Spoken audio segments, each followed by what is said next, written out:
Have you noticed that games have gotten bigger? This has happened in many ways. Their world size, the scope of what the developer is looking to achieve, how much content the game offers, how many NPCs the developers can pack in, and the extent of the topics that they're willing to touch on and explore with their narratives, just to name a few. But probably the most obvious way that games have gotten bigger, and the one that affects us much more in our day-to-day gaming, is just how much the actual space of these games take up on our hard drives. We've all seen the memes, and we've probably all felt the pain of downloads like Warzone, which famously ballooned past 200 gigabytes of precious hard drive space, leaving us with very little or even no room for other titles. Maybe that's Activision's grand plan. But is this limited to just AAA titles that have the budgets to pack their games to the seams with bite after bite of gaming goodness? Or is this a problem that the video game industry as a whole needs to tackle before we run out of space to play any games at all? Are the memes and the online complaints even true? Is this a case of a few outliers that have been blown way out of proportion, sending the internet into its usual frenzy over nothing, and our hard drives are in safe hands? Is it something as simple as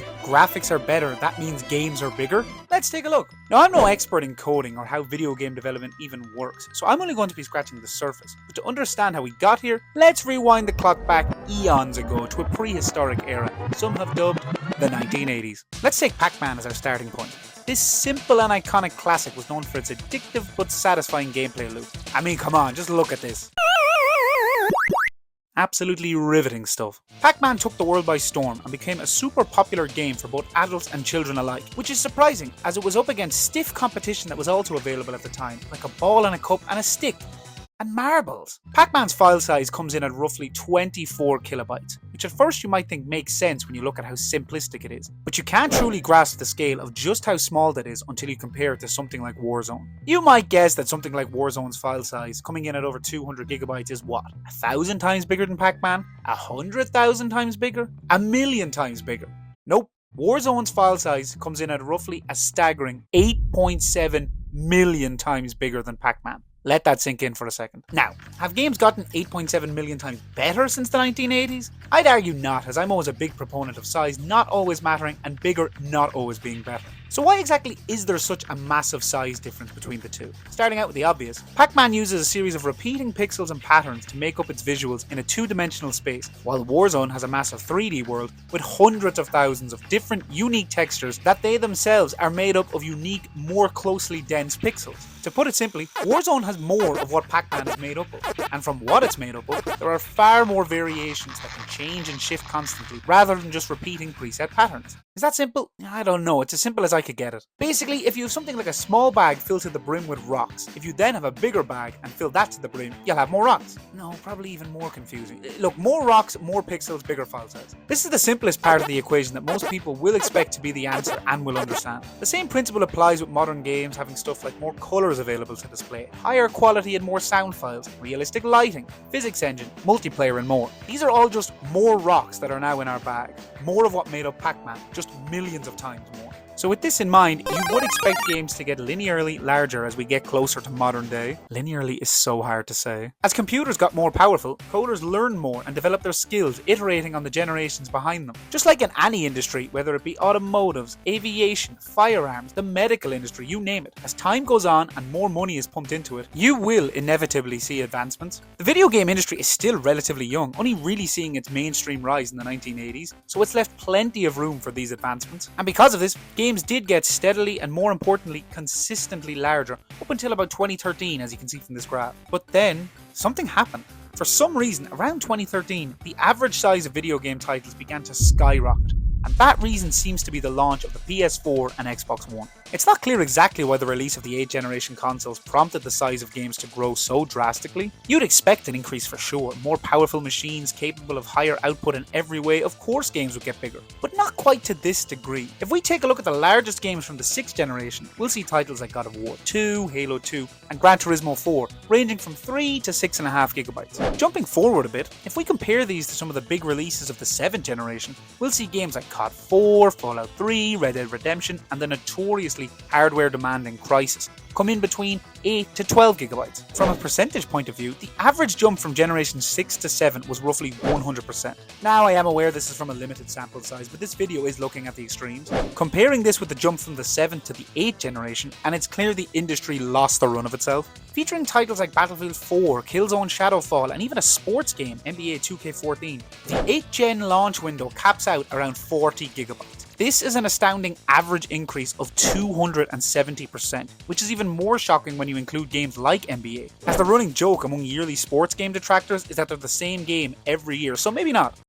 Yeah, there. File size increasing has continued up until the present day, with the average AAA game size increasing by 6.3 gigabytes year on year for the last 12 years. So why did all of this happen? Not just the jump from generation to generation, but the growth we've seen from the days of arcade cabinets all the way up to 200 gigabyte plus games. One of the popular theories is the fact that storage itself has gotten exponentially cheaper over time. A terabyte of storage in 2007 was on average over €400, and today you can easily get multiple storage options of that size for under €50. With the oversaturation of the market and how easy and reasonably priced it is for consumers to add extra storage, there's less developer pressure to optimize their files. Why spend valuable dev time shrinking your game down when players can just buy a bigger hard drive? And speaking of optimizing their files, one of the most common complaints I hear, especially in regards to Warzone, is that modern game developers are simply just lazy and don't put enough effort into optimizing and compressing their files efficiently. This is partly true, as modern game developers have never faced working crunches like this before. Publishers are more and more trying to squeeze out as much profit as possible with extremely strict deadlines. This has led to absolutely perfect optimization and compression being deprioritized. But despite what Reddit and Twitter says, modern AAA games are optimized to a high degree, at least to the point that they can be without sacrificing too much on quality.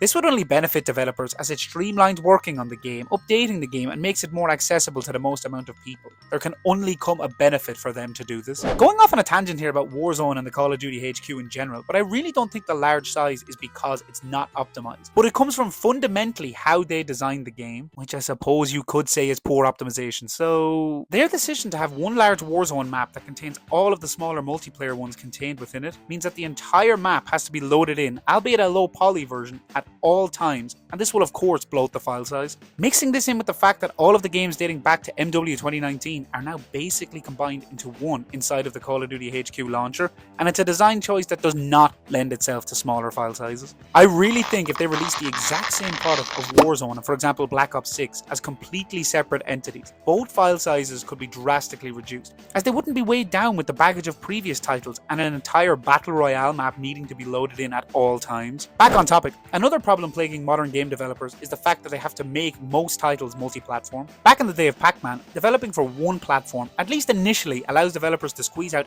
every bit of optimization and power for a piece of software that's specifically designed to run in one particular way. Something similar happens with first-party titles. If you've ever noticed, console or PC exclusives usually not only run really well compared to their multi-platform counterparts, but they are also usually smaller file sizes as well. Having to develop across different systems can only add bloat to the file size, and it's especially detrimental for PC, as they often receive bloated ports originally designed for console hardware. Looking at the connectivity of the modern gaming world, it seems like more often than not, games are required to be always online and connected to the internet, even if they're single-player only. Now, of course, this makes sense for a multiplayer game, but in the former's case, it's just stupid. Inevitably, being always online and with the state that a lot of games release in, the file sizes are vulnerable to balloon in size because of patches and updates. You'd think a lot of these will be quick fixes that would overall only add a few megabytes because yes, we're adding in new stuff, but we're also taking away the broken stuff, so this balances out, right? No harm done.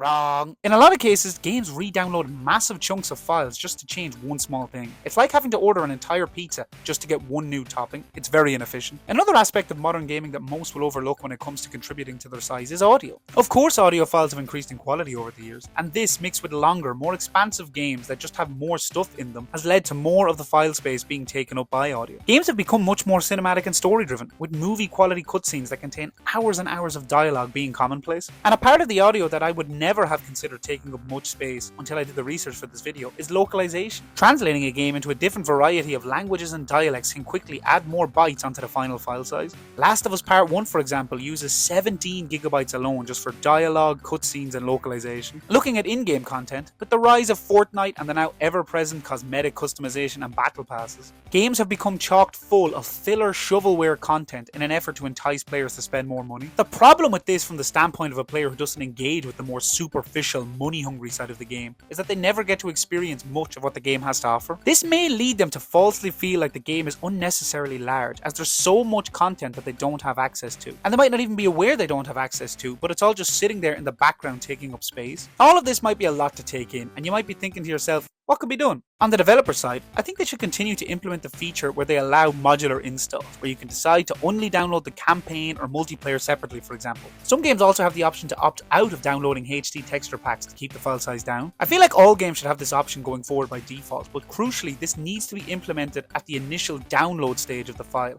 and not an option to remove files after the game has already been installed, which is the more common practice currently. Maybe take this a step further and allow players to only download the localized version of their game, further reducing the file size. Publishers also need to allow developers the time to somewhat optimize their game to a reasonable degree, and in turn, pass the size-saving measures onto the consumer. On the consumer side, there's not much you can really do if you want to keep playing AAA games. You can, of course, keep buying hard drives until your house is full of them, but if that's not an option, I guess you're stuck in the endless loop of constantly uninstalling and reinstalling which games you want to play. And while the current state of affairs is bad, it's not gotten quite to the level that the internet may have you believe. We're not at the stage of 200GB plus games being the norm, with the current average for AAA titles coming in around 80GB. But if this trend continues upwards, we could be a few years away from needing to store entire games on their own hard drive. I'm looking at you, GTA 6. So in summary, the main reason games have gotten bigger file sizes is because games have gotten bigger. But the problem has only been exacerbated because of cheap storage options, lack of optimization due to publisher-imposed developer crunch, and in relation to this, update capabilities not being optimized, leading to entire games having to be re-downloaded for relatively small fixes, having to develop for multiple platforms and the baggage that brings, especially for PC, the increase in audio quality and having to localize games for different regions around the world, and modern games stuffing their offerings with useless cosmetic junk that 99% of the players will never see or use. Where does this leave us? Well, games are trying to do more.